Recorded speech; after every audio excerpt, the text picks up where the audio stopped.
Donc, pourquoi la CEMAC? Tout simplement parce que notre région doit être indépendante des autres. Donc, elle doit accéder à la technologie parce que nos jeunes ont le droit d'innover ici, pas seulement à l'extérieur. Parce que nos États doivent avoir le contrôle de leurs données, de leurs paiements et de leurs plateformes. Il y a quelque chose qui m'a vraiment rendu triste, et c'était que tout ce que les Africains consomment, pas tout, mais la plupart, ça vient de l'extérieur. Regardez ce que nous avons ici. Nous avons les micros, nous avons les caméras, nous avons les téléphones, et si on regarde dehors, nous avons les véhicules et autres. Tout ça vient de l'extérieur. Même les grands marchés tels que le Congo-Kinshasa et le Nigeria, il y a beaucoup d'éléments qui viennent de l'extérieur. Donc nous consommons, nous donnons du travail aux autres et nous arrivons également à construire les villes des autres et les pays des autres. Et tout ce que nous faisons, c'est de consommer. Pourquoi? Parce que les autres ont pris de l'avance sur la technologie et ils ont utilisé la technologie pour construire leur pays, pour donner du travail. Mais un jour, à la fin de la journée, j'étais à mon hôtel et quelqu'un m'a appelé. Il m'a dit, mais nous allons y voir un homme d'affaires. J'ai dit, mais il est 22 heures, le chauffeur est parti, qu'est-ce qu'on va faire? Alors, il m'a dit, on va prendre le Uber. J'ai dit, mais quel Uber? Le même Uber des États-Unis? Il m'a dit oui. Et nous avons pris le Uber. Mais après, j'ai réfléchi. J'étais au Congo-Brazzaville, Kinshasa, et là, j'avais une tournée à faire non seulement en Europe, je devais aller en Europe, au Maroc, au Congo-Kinshasa, et tous mes billets étaient payés, les hôtels étaient payés, même la location des véhicules, tout était déjà fait. Comment ça a été fait? C'est à travers les plateformes. Les plateformes, on a parlé des services, et ces plateformes appartiennent à qui? Aux Américains. Après, je me suis dit, mais c'est très grave. Vous avez le propriétaire de Uber qui a des franchises dans beaucoup de pays, et moi, j'ai réservé les hôtels à travers les plateformes américaines telles que Priceline et autres. C'est des gens qui ne connaissent même pas certains pays africains. Ils sont aux États-Unis, ils mangent au Congo, ils mangent en Europe, ils mangent partout. Vous avez Netflix, c'est ça, non? Ici, qui a Netflix? Netflix. Ok, Netflix. Qui a Netflix? Vous avez Netflix. Alors donc, Netflix, c'est une plateforme américaine et nous payons, et ce sont les Américains qui mangent. Et je vais aller un peu plus loin. Laissons-les d'abord, mais prenons ce que nous avons ici. Vous connaissez Airtel. Nous utilisons Airtel. Airtel, c'est indien, et les profits qui sont en fait générés par Airtel, la plupart, ça va en Inde. Et moi, en tant que Gabonais, quand je vais chez le boutiquier, les commissions qu'on donne quand on va envoyer de l'argent, la plupart, c'est nos frères de l'Afrique de l'Ouest, Maliens, Sénégalais, Burkinabés. Donc, l'économie liée à l'inclusion financière, ça va à l'extérieur, ça ne reste pas dans le pays. Et je pense que c'est pas différent du Congo ici. MTN, c'est sud-africain, Orange, c'est français. Donc, c'est beaucoup de ressources qui sont générées, mais qui vont à l'extérieur. Mais il faut que les compatriotes de la CEMAC puissent comprendre aujourd'hui que nous devions aussi manger ailleurs à partir de chez nous. Mais je voudrais aller un peu plus loin. la technologie en tant que telle. Demandez à ceux qui sont dans ces structures, MTN, Airtel, Orange, on va vous dire que tout est géré presque de l'extérieur. Donc, non seulement les avoirs que nous avons dans ce que nous, du moins, les revenus vont à l'extérieur, mais également les compétences. Quand vous avez des structures numériques qui sont gérées à l'extérieur, qui sont gérées par des gens de l'extérieur, même si ça nous profite, ces structures-là forment les gens, hébergent nos données, et la souveraineté nationale n'y est pas. Et le plus grave, c'est quoi? C'est que si vous êtes journaliste, et je suppose que beaucoup d'entre vous, vous avez aussi étudié ici, quand vous êtes dans les médias et qu'il y a des structures d'éducation, de formation qui sont sur place, et quand vous exercez vos métiers sur place, ça pousse à la formation. Mais quand vous avez des structures qui sont gérées à partir de l'extérieur, ça veut dire que vos jeunes ne seront pas formés. Aujourd'hui, nous avons des problèmes de trouver les compétences locales, tout simplement parce qu'il n'y a pas, en fait, il y a des gens qui sont formés, mais ces gens, cette formation est parfois lente parce que, en fait, il n'y a pas de compétition locale dans le domaine des technologies et autres. Donc, c'est pourquoi, ici, vous, les médias, vous avez une responsabilité d'éduquer les gens parce que quand vous éduquez les politiques, vous éduquez les jeunes, il y a des décisions qui sont prises. Telles qu'aujourd'hui, nous avons Osiane ici. C'est un travail formidable qu'Osiane est en train de faire. Il y a du moins les startups qui se rencontrent, il y a les institutions, que ce soit étatiques ou bien privées, de l'extérieur qui viennent présenter tout ce qu'elles ont à faire. Là, vous avez par exemple la GIMARC, vous avez d'autres partenaires qui sont là. C'est très important que nous puissions éduquer notre population à le faire. Bon, maintenant, PRM. PRM, c'est tout simplement une compagnie. C'est une compagnie qui est basée aux États-Unis, que nous avons créée avec des partenaires américains. Et nous sommes en train de nous déployer ici en Afrique. Nous sommes ici au Congo, au Gabon, et nous avons aussi signé des partenariats au Congo avec la Poste. Notre objectif, c'est de travailler avec les postes et j'ai même écrit un livre appelé La Poste africaine réinventée qui est sur Amazon. Et c'est un concept en fait où la Poste a des capacités ou encore a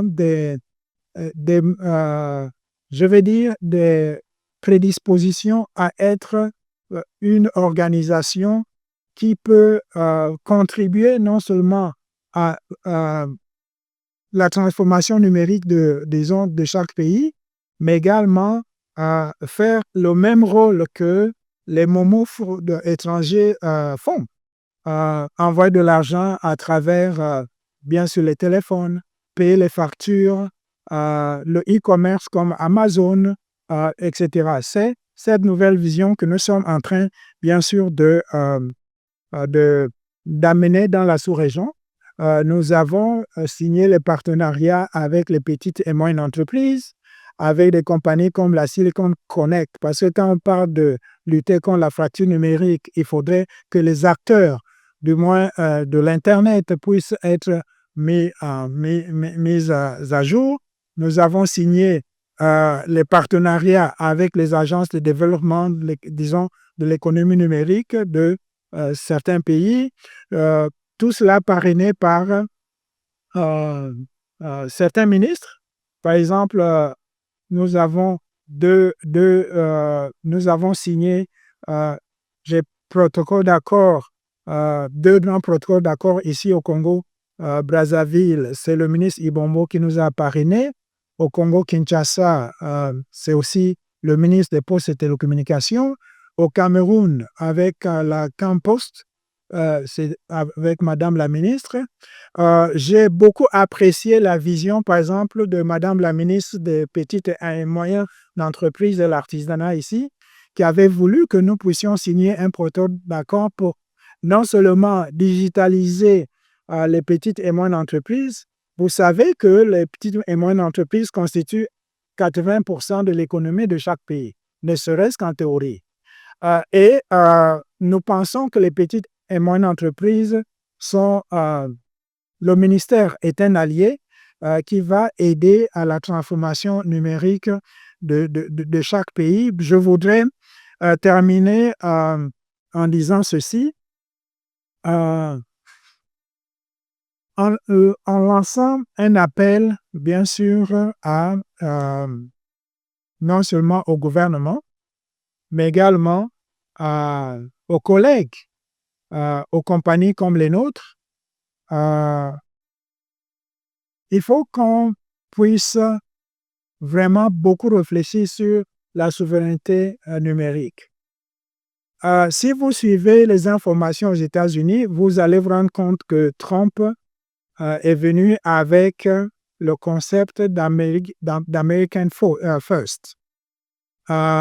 Vous connaissez aujourd'hui la guerre qu'il y a au niveau des tarifs, où Trump a dit que les pays, que ce soit ses alliés européens, asiatiques, et même les Africains, profitent des États-Unis.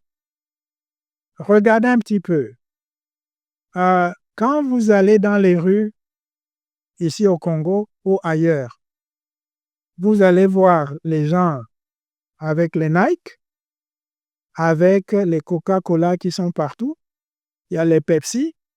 Aujourd'hui, nos enfants qui sont en Afrique se comportent comme des Américains.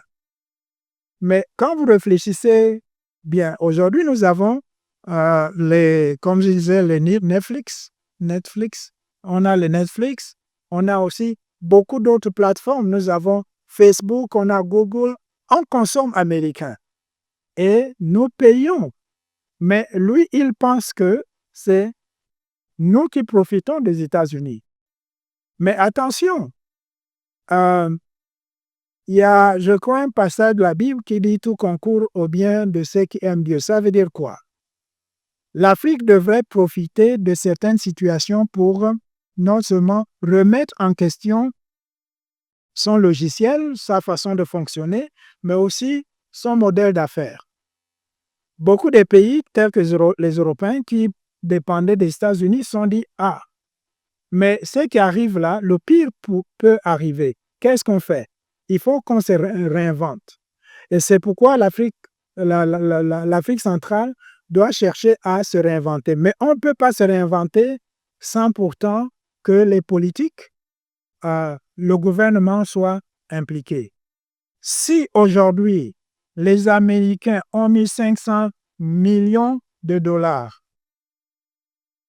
500 milliards, je pense, de dollars pour les transformations numériques et autres, pour la technologie, chaque pays doit mettre les moyens, et ça, ce sont les gouvernements qui doivent mettre les moyens pour le faire. Comment nous savons qu'aujourd'hui, Elon Musk est l'homme le plus riche du monde? C'est à cause des médias. Ce sont les médias qui nous informent de tout ce qui se passe. Donc, vous, en tant que médias, vous avez aussi une responsabilité qui est celle de motiver les gouvernants à s'investir dans les domaines comme la technologie. Pourquoi? Parce que ce sont ces domaines où nos frères, nos enfants, nos petits-enfants, c'est là-dedans qu'ils doivent également trouver leur vie. Nous avons également les compagnies. Aujourd'hui, il faut que les Africains puissent s'engager dans des entreprises qui portent, des entreprises qui sont à la une, mais également qui vont faire la compétition avec l'extérieur. Nous savons très bien que Quand c'est le football, vraiment, on a des footballeurs internationaux. L'Afrique est très fière. Mais il faut aussi que, dans le cadre du numérique, dans le cadre des entreprises, il faut que ça soit fait. J'ai été aux États-Unis au moment avant que les big tech que vous connaissez aujourd'hui ne puissent être ce qu'ils sont. Les big tech sont les grandes compagnies telles que les Google, les Facebook et autres. Ce sont les jeunes qui les ont faits. Donc, nous aussi, nos jeunes doivent bien entendu le faire. Je voudrais terminer en disant ceci. Au gouvernement, n'attendez pas, encadrez les jeunes, investissez, protégez le domaine du numérique, donnez les moyens qu'il faut. À la jeunesse, formez-vous, entreprenez et osez. Parce que quand on parle de l'innovation, c'est oser, c'est créer, c'est se défier soi-même. Aux médias, informer, éduquer et inspirer. Aux partenaires, unissons-nous à cette dynamique, créons une dynamique régionale. À tous les citoyens, le futur se joue maintenant et il est numérique. Comme conclusion, la CEMAC ne doit plus être un marché dominé, mais un pôle numérique souverain. Et PRM, avec ses partenaires stratégiques dans les postes, les banques, les institutions publiques, porte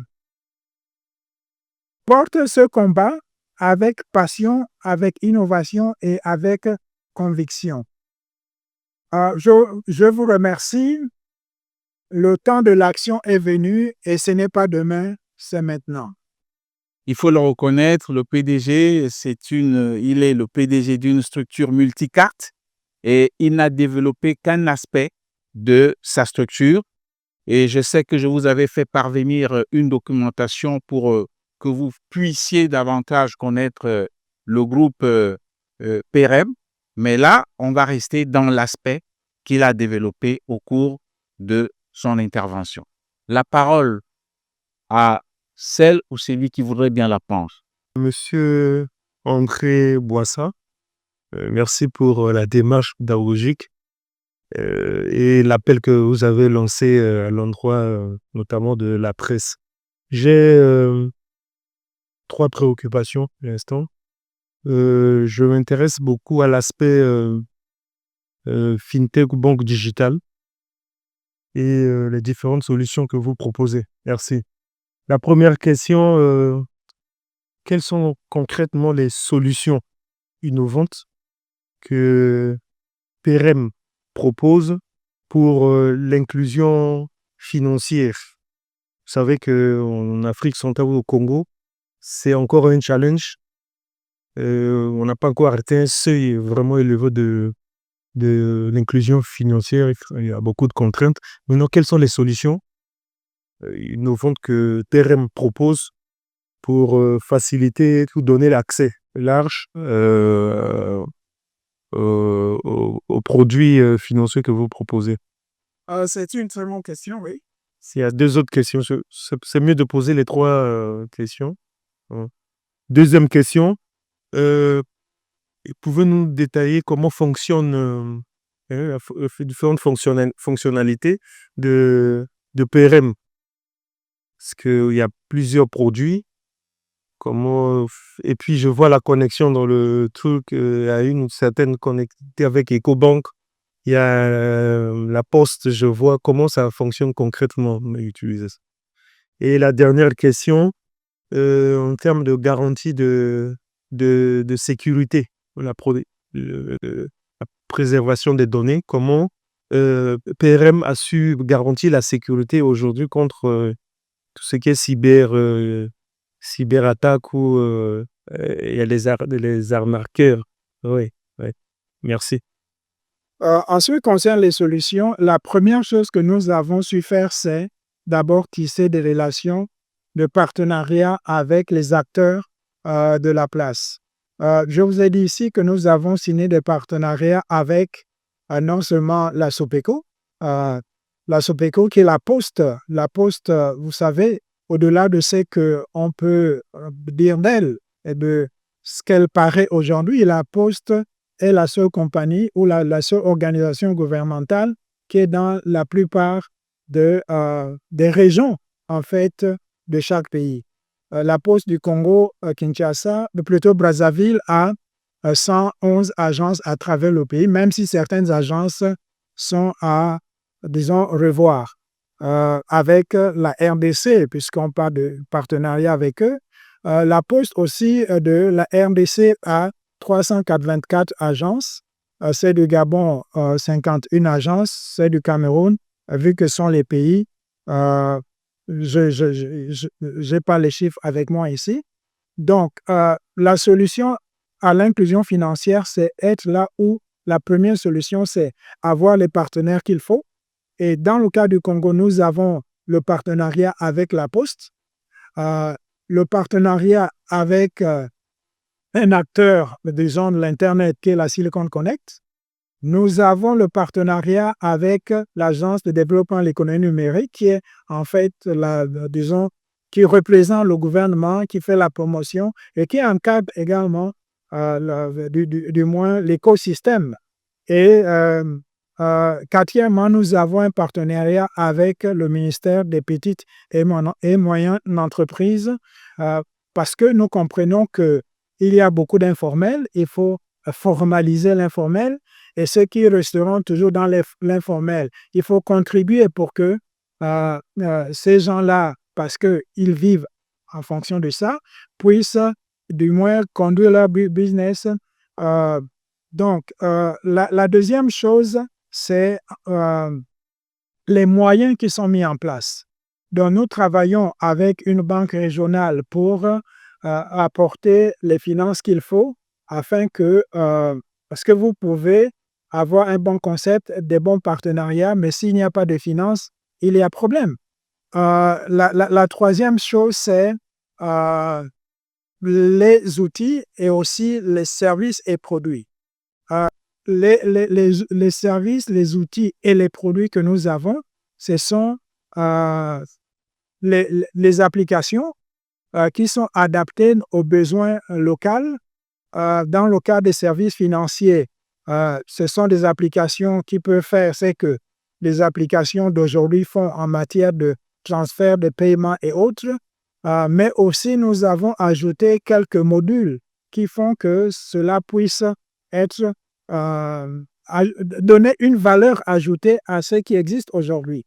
Nous travaillons avec la GIMAC ou le GIMAC qui a, disons, un écosystème favorable à la sous-région et qui est là pour non seulement encadrer tous ceux qui sont dans tout ce qui est digitalisation, technologie financière ou encore ingénierie financière, mais aussi nous utilisons, notre objectif c'est d'utiliser leur écosystème. Ils ont quand même près de 50 banques dans la sous-région. Ils ont beaucoup de wallets, en français, portefeuilles électroniques. Ils ont aussi, pour anticiper dans le cas de la sécurité, nous avons les sécurités du moins standards, mais de l'autre côté également, nous sommes en train de développer des sécurités de dernière génération, dont notre point fort, en fait, c'est quoi? C'est que, vous savez, pour que quelqu'un soit agrégé ou bien qu'il ait un doctorat, il faut qu'il fasse des travaux. Et nous avons acquis aux États-Unis beaucoup de brevets qui sont dans des sécurités avancées pour que ces brevets soient mis à contribution et que ces sécurités, parce que ces brevets sont dans le cadre de la cybercriminalité, cybersécurité. Et nous avons aussi des partenaires techniques comme la GIMAC qui s'est entourée quand même de certaines garanties. C'est elle qui, dans les transactions que vous connaissez aujourd'hui, dans le système, que ce soit les TPE, les GAB ou le switch qu'ils utilisent, c'est un switch sécurisé. Et nous avons les agrégateurs, un agrégateur que nous allons mettre en place, qui est un agrégateur aussi très sécurisé dans les sécurités de dernière génération. J'ai oublié en vous disant que nous sommes en train de créer aussi une usine de fabrication des cartes monétiques qui vont servir non seulement aux banques. Pour votre gouverne, la plupart des cartes bancaires que vous avez aujourd'hui sont fabriquées à l'extérieur de nos pays. Et dans nos conversations avec la GIMAC, l'idée de fabriquer une usine de fabrication de cartes est une idée qui est la bienvenue. Et avec ça, nous allons les accompagner avec une sécurisation très renforcée. Vous avez parlé des fonctionnalités. Les fonctionnalités de nos plateformes, ce sont d'un côté les mêmes. Quand nous parlons des plateformes que nous mettrons, nous sommes en train de mettre à la disponibilité des usagers et des utilisateurs. C'est en fait le e-commerce, donc la marketplace du type Amazon, qui va avoir les mêmes services qu'Amazon. Et dans le cas de la Poste, nous avons déjà acheté certains, disons, appareils roulants pour les livraisons et autres. Et je vous invite à visiter le stand de la Sopeco ici à Osiane pour découvrir ce qu'elles font. C'est ce qu'ils font parce que la première marketplace que nous mettons dans la sous-région, c'est ici au Congo, parce que le Congo est notre premier partenaire, après le Gabon et les autres pays. Maintenant, pour les services financiers, les solutions que nous avons, les fonctionnalités, nous faisons du peer-to-peer, c'est-à-dire l'envoi d'argent, comme font les Momo aujourd'hui. Nous avons du moins les services de paiement pour les factures et autres, le paiement des fonctionnaires. Nous sommes en train, nous avons des fonctionnalités aussi qui sont liées à l'interopérabilité, c'est-à-dire combiner non seulement toutes les banques, mais également toutes les compagnies qui font les mobile money à travers non seulement les QR codes, mais également à travers les TPE et les GAP, parce que la Poste aura des GAP installés dans non seulement la ville, mais aussi dans certains coins et recoins du Gabon. Et la Poste va aussi être là pour active. La Poste sera active sur le terrain avec les TPE. Donc, il y a tout un écosystème que nous avons mis en place pour que là où les autres ont déjà agi, nous agissons. Et là où nous pouvons apporter une valeur ajoutée à cela, nous le ferons aussi. Nous sommes organisés, le Congo-Brazzaville, c'est notre quartier général en ce qui concerne du moins les finances. Le Gabon, c'est le quartier général en ce qui concerne la technologie. Le Congo, Brazzaville, Kinshasa, c'est le service commercial. Le Cameroun, nous sommes en train de travailler sur l'usine de fabrication du matériel de livraison. Ça veut dire que quand nous emballons par rapport au marketplace, nous emballons tout ce que les gens commandent. Au lieu d'acheter les cartons, les sachets autres en Chine, nous voulons que ça soit produit dans la sous-région. Donc ça, c'est au Cameroun. Alors pour les autres pays, nous trouverons toujours quelque chose, bien sûr à faire. Donc il y aura une ici au Congo. et puis une au Gabon. Parce qu'il faudra que aux États-Unis, quand vous ouvrez votre compte, en 2 ou 3 jours, au plus 7 jours, vous avez votre carte bancaire. Mais dans nos pays, ici, dans la sous-région, oui, on peut vous donner une carte provisoire. Mais la carte définitive, généralement, ça vient après des semaines ou bien des mois. Notre objectif, c'est faire que quand vous ouvrez un compte bancaire quelque part, vous ayez votre carte tout de suite, en 24 heures, si c'est dans le même pays, sinon dans les 48 heures ou au plus une 72 heures. Ça, c'est notre vision. Vous êtes en train de mener un combat très noble pour la justice numérique, si je vous ai bien compris. Alors, ma première question, j'aimerais savoir quel est le capital de PayRem. Et en ce qui concerne l'écosystème numérique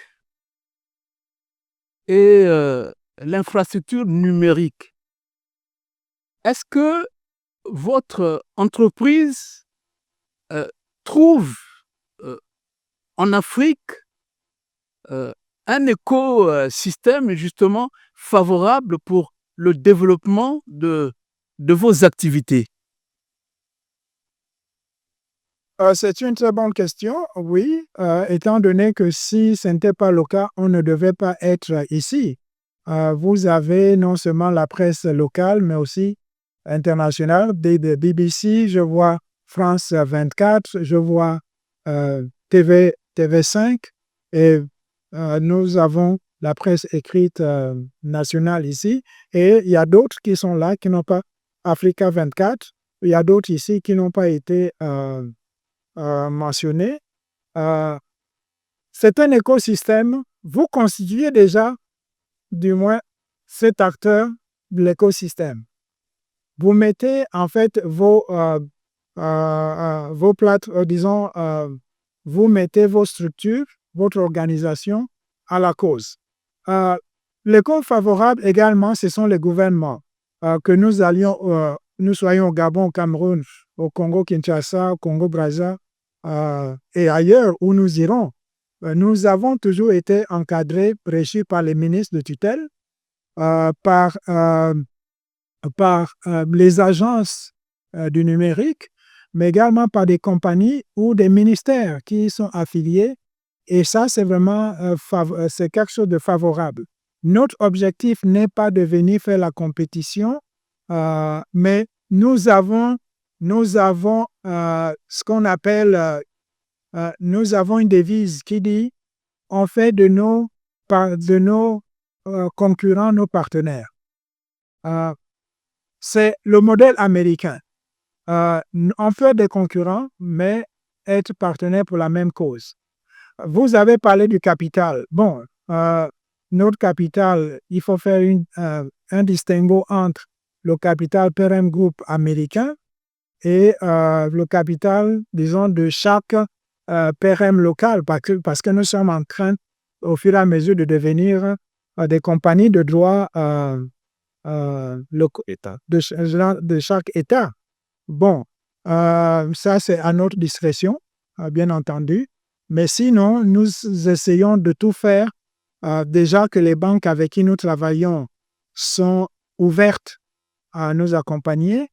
Avant que je ne vienne ici, j'ai eu une réunion avec la BAD qui trouve nos projets structurants très intéressants. Nous avons aussi un programme d'accompagnement, disons, de la BAD par rapport à ce que nous sommes en train de faire, et sans compter également les investissements, du moins de premier plan, à partir de la maison mère des États-Unis. Et nous pensons que dans une année ou 2 années, ou dans 2 ans, dans une année ou deux, dans les 2 prochaines années, non seulement les investissements, mais également notre capital sera aussi très, très consistant à cause du fait que c'est le moment. Est-ce qu'on peut connaître les actionnaires, les principaux actionnaires au niveau de votre capital aux États-Unis? Bon, aux États-Unis, les actionnaires, ce sont les Américains, parce que c'est une compagnie américaine. Nous avons, les Américains, nous avons également des compagnies privées. Maintenant, ici, nos partenaires sont non seulement certains dont je vous ai parlé ici, mais également nos activités se chiffrent quand même à des milliards, hein, que ce soit ici au Congo ou ailleurs, que nous sommes en train de mettre en place.